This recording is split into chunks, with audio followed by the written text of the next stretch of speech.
Afaka eo amin'ny tolon'ny baolina kitra isika nisy kady zandry no anomboantsika izany hiatrika lalao iraisam-pirenena andray any Norvège Danemark ny ekipan'ny Ajesaya ho an'ny latsaky ny 13 taona.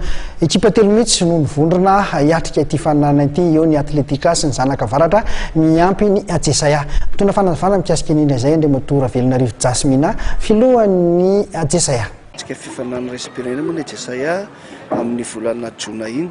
Izy manomboka amin'ny 17 volana Jona misy an'le Sora Cup atao any Norvège izy io.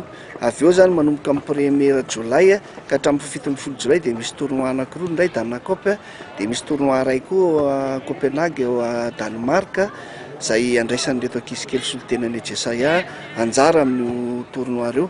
Mety mampiavaka kely amin'ity zany dia somary mivelatra kely ny Ajesaya, misy ankizy zany mandrafitra an'ireo ekipa solitena Ajesaya ireo avy amin'ny zanaka avaratra, misy koa vitsivitsy avy amin'ny Atletika, zany hoe karazana renfort zany izay nataon'ny Ajesaya mba hiarovana volonam-pirenena.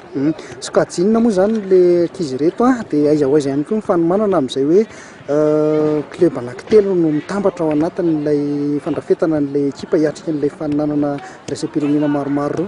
Ihany fanomanana moa zany dia efa nanomboka ray volana mahery kely zay mba ny fanazaran zareo satria nahoana moa na samy mahay baolina tany amin'ny club laina ihany le automatisme, laina ny fankafatarana dia efa ray volana mahery kely no fanomanana zareo azy atao hoe efa manomboka misy le tandem.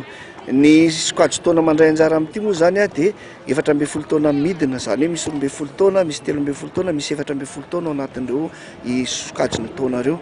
Izay marihana fa alohan'ny andahanana moa zany dia mba misy lalao ara-pirahina koa atao Paris ny 20 na 21 amin'ny volana Jona zao.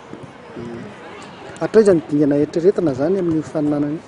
Ny dingana eritreretina angamba aloha dia mba hoe tena zavatra kendrena voalohany angamba aloha dia mivoaka ao anatina poule satria raha raisina fotsiny le tournoi na ny Norvège na Danemark misy ekipa any amina 10 any mandray anjara.